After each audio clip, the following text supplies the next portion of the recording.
I feel so alive. I feel so alive. I feel so alive. I feel so alive.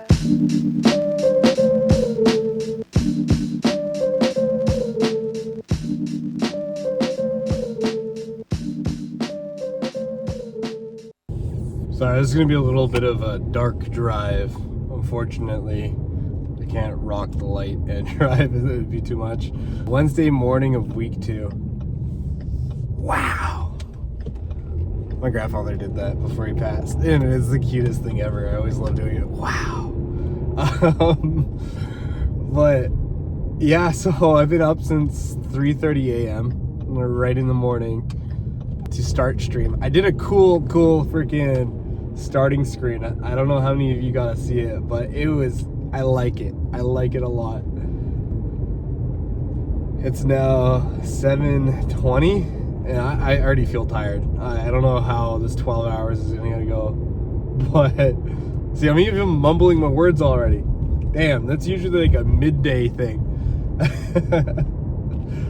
Oh shit, I gotta start like coming home, 10-minute shower, sleep. Crazy, but it's totally worth it. Like, don't worry about me. I'm loving it. Like, I love this morning. It was so good. And like, Swedish Jay, like, thank you too. You guys were there, like the first chatters. Ando too came in a little after, like, and you guys stuck the whole time. Like, goddamn, that's dedication. I love it. Thank you. And then the chattings and like giving me a lot of really good information and hanging out. We started with Pirate Swarm, was something I haven't done in a long time. I liked that. I liked Pirate Swarm. Me and Jay got bored of fighting the Idris though. It was just too tanky for what we had. And then, oh man, you guys, like, if you missed that stream, you missed out on some good low fly. It was the kind of low fly that brings a tear to your eye. And I'm not even joking. Like, I got a little emotional afterwards. It was good. It really shows what it means to be a bucket, you know? It's like, that is the most buckety bucket feeling you'll ever bucket. I loved it. It was a really good low fly sesh. And then we actually had a few bounty hunters as well that came in, which was kind of cool. So yeah, it was a really good stream. It's hard. It is so unbelievably hard to get off stream. It is so hard to get off stream. So yeah, I wish I could have kept going. I could have gone another like 2 or 3 hours, but it's okay. We're in a unique situation where I need to still work. I can't just go to full-time creation right away. But we're making the hours work. So between the week we're at 6, and then the weekend I hope to do another 6. So we're streaming 12 hours at least a week. It seemed like rookie numbers. I do that in a day at my job. So if I could somehow up that, but I want to make sure I'm being safe. That's my key thing, is I want to be sleeping as much as possible. So yeah, that's my thoughts for today, or for this morning. We'll check back later. All right, ladies, I love ya. Talk to you in a bit. Love, peace. Wednesday, Jacob's Journal. Just kidding, it's actually Thursday. I didn't do a Wednesday one because I did one in the morning, actually. That's right. So work's been going pretty crazy good. I've been up in my lift all day, being kind of left alone, which is really nice because then I could just listen to my music and stuff, podcasts, and actually I was watching Moist all morning play Valheim. I was listening to Moist play Valheim. I can't really watch it. Got my hands and eyes busy, but watching Moist play and as I'm like working has been great. It makes me jealous though. It makes me insanely jealous where like my hands are like, I don't know if you can really see it on there, but like my calluses are like peeling. I'm just like looking at my fingers. My like finger peels from my nail, which is disgusting. And I see Moist here playing Valheim. I'm like, I should be over there. I should be with that guy. I'm doing the wrong thing right now. But the work itself though has been really fun and fulfilling. I really do a like great job. Like I try to like make it perfect. I had my boss come to me actually, and he was like, wow, you do amazing work. And that feels so good to hear. So it makes it, at least makes it fulfilling, you know? Like, I might not be doing the stuff I want to be right now, but there'll be time for that. So the work that I am doing right now, at least it's being appreciated right now. So that's great. And yeah, and like having those like standards to strive for in my career is really great. And I'm fairly lucky. Like, there's a lot of film people that are still not working from the writing strike. Things are just getting started. My crew, I'm with like a lot of older guys that have been doing this for years and years. So my crew is typically one of the first crews that start. So I'm very lucky in that sense, being one of the younger guys, being able to work. Like, I'm the youngest guy on my crew by like, I think 15 years, and I'm 30. So put that into perspective. So that's crazy. I feel very fortunate. I went on a bit of a tangent, but I think it was a good one. That's another thought I've been thinking. I've been having all these different kind of thoughts lately of like my past and like my present and my future. Even like the things I've dreamt up for my future have been wild, like things of fantasy. But it's been healthy. It's been good. I really appreciate the positive thoughts that I have been having. And the support, like the support's been crazy. Like, Jess has been waking up with me in the morning.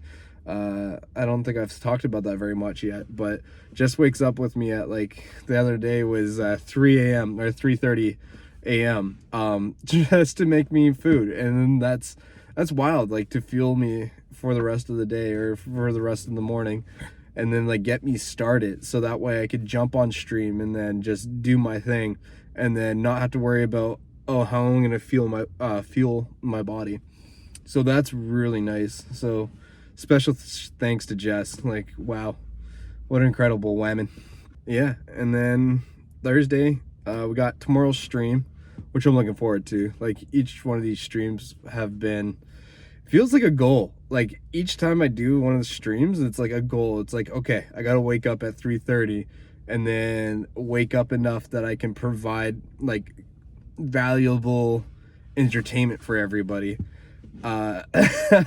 which seems almost impossible when you think about it. Like, picture like when you wake up in the morning, like, what do you want to do? You want to probably poop, brush your teeth, and then eat something, have a coffee, maybe watch some like YouTube just to kind of like become human.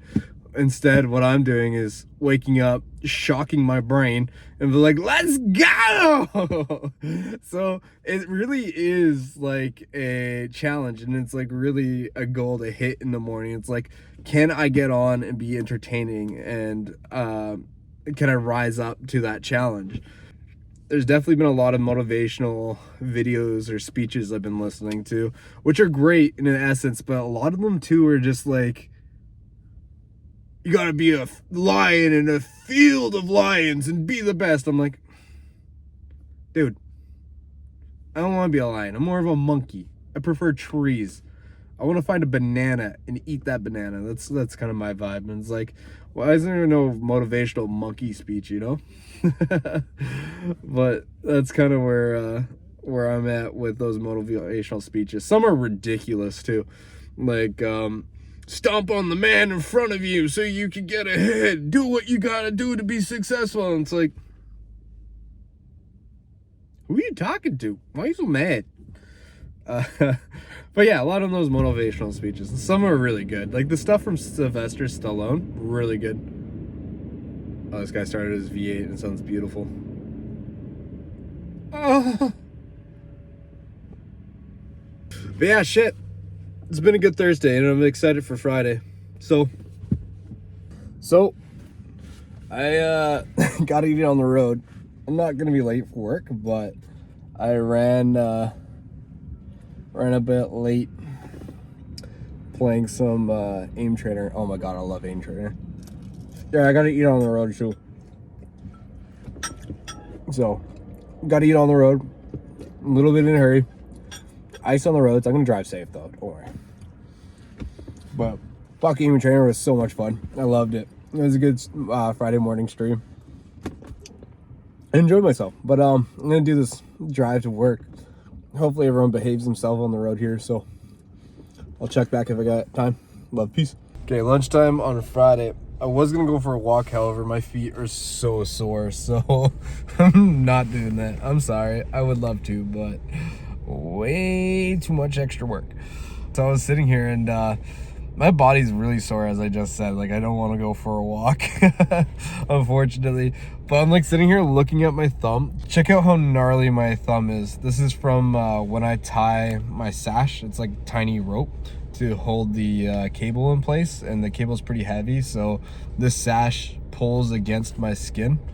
Check out what my thumb looks like from it. Quick disclaimer, if you don't like things that look a little gnarly, it doesn't look too bad. Like, it's not severely bad, just uncomfortable. Look away. Okay, so if you look, my skin is tearing away. There's a couple different layers. And then also on my fingers, obviously. They look greasy, but yeah, my hands are just getting torn to shit. Like, they're getting cut there. And then, like, what I was talking about earlier is, like, my skin starts tearing apart because the weight, like, pulls. So I'll have my sash, like, here. And then it pulls this way, so it pulls it away from the nail. And all my fingers kind of start doing that. You can kind of tell. They're just, like, getting shredded. So yeah, I got a bit of finger pains. One note on that too is, sorry.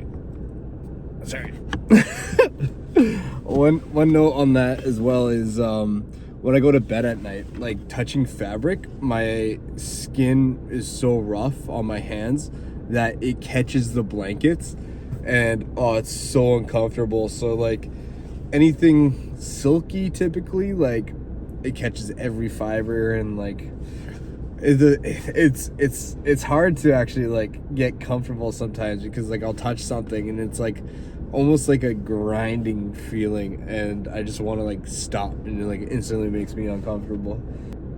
I try to do moisturizer and stuff, but I don't know, it's so much added work. And then also, like, my hands are, like, moist. No, not my style. But anyways, so that's my hand complaints. My body is so sore too. Holy shit. I can, like, it almost feels like, you guys see, like, I do quite a bit of weight when I do my bench presses and stuff like that. Like, I usually do, like, from, like, 60 to 80 pounds on, like, each hand as I push. This is much harder than actually doing that. Each cable is about 80 pounds, but I'm, like, lifting it with, like, my fingers. Like, it's almost more like a rock climber skill than it is, like, a lifting skill. So I'm having a lot of weight on the tips of my fingers, and then also I'm standing on I'm trying to find something I can show you. I'm standing on a bar that's, like, this skinny. So I gotta, like, stand on top of my basket. My feet are up here. So as you're, like, stepping on it, and your middle of your foot's, like, pushing down with all your weight, so you're only, like, stepping with, like, an inch bar is holding up all your entire weight, so your feet start going numb too. And then on top of that, I'm in a basket that's not very stable, so, like, as I push my cable up, my basket will go down, so I'm pushing all that weight. Boys, girls, let me tell you, it's complicated. There's a lot of factors that go into this. And then and I'm dealing with live feeds too, so it's 208 amps. So if I stick my finger there, I'm actually fine. So if you stick your finger in a hot line, you're okay. But if you stick your finger in a hot and the ground, and you're grounded, you're shocked. It's gonna be extremely painful, or possibly death. Typically though, with these shocks, you never get, like, directly shocked with more than just one hot. And it happens more so in wintertime with salt. So salt is a massive conductor. So if you're standing in salt, not so much if you're standing actually, if you're kneeling in salt and your knees touching the ground, and then we have these things called towers. They're metal, and they, like, it allows us to put our 5-phase system in. So if you have your ground in, have your neutral, say, like, one hot, and then you're touching your knee on the ground and you're touching that tower, and you go to put your cable in, and if some salt was touched, and it's like You don't die though. It just sucks. My one buddy's arm just went completely numb, and then he felt like he couldn't lift it, so his muscles got electrocuted, and he went to Crafty, and he was working in about an hour after that. So, and then one time I got shocked by 2K, which is your typical house outlet. There's these little tabs in the house outlets that if you don't break, it connects the top one and the bottom one. If you're American or Canadian, you'll know what I'm talking about. So if you didn't break that tab, they're connected. So what happened was I plugged it in. So you have your female end and your male end. Male ends are usually connecting to the female for power. Anyways, I connected it in a place that shouldn't have power, and then as I go to the other end of the line to plug that in, I touched the metal male bits, and it electrocuted me with 2K. And boy, that is a shock to your system. Like, it's not too deadly or anything, but like, it's a shock. And we were already on 14 hours. We're like overtime, and we're soaking wet from the day. And I remember just crying. I just started crying right there on set. I was just like, yeah. I was like, fuck this, I'm going home. To the people around me, I didn't even go tell our main boss. I was just like, I sat in the car and then kind of cried to myself. I don't know. I didn't even start driving right away. So that was a good time. Oh, and the next day, holy shit. I shouldn't even tell this part. It's so embarrassing. The next day, the set wireman who accidentally did it came to apologize to the person he shocked. And he was talking to me. He's like, oh man, like I heard one of your guys got like severely shocked and had to go home because of it yesterday. I normally like always make sure, but that one time I didn't do it. Someone got shocked. And then I was the guy that got shocked, and I didn't want to be like, oh yeah, dude, you shocked me. So I just like ate, like sucked it up. He's like, just make sure if you see the person, and I say like, really sorry. But yeah, I was too embarrassed to say like, oh dude, you shocked me, or like get mad or anything. I don't know why, but so yeah, it was an experience of getting shocked. So the whole situation, why I got on this tangent is, being in the lift is pretty dangerous, but exciting and painful all at the same time. I'm just here to whine about my injuries to you guys, and I really appreciate you listening and giving me the time to explain the agony of what goes into making TV shows. Hopefully it's a good show. I'm not allowed to talk about it. I wish I could. I was gonna do a lot of like work videos and stuff, but I'll only be able to do videos of me like pulling cable and stuff like that. I won't be able to show the sets, which is okay. Like that's understandable. They're creating something that's not for little old us. So yeah, but hopefully once it gets released and we catch up on a couple Jacob journals and everything, I'll let you guys know what it is, so you can look back and be like, oh cool. And yeah, it's gonna be a really cool show too, and it ties in with Star Citizen a bit. But yeah, those are my thoughts right now on this Friday lunch afternoon. So I hope you guys enjoyed this little bit. We'll see. I don't know what the conclusion of the week is. Bye.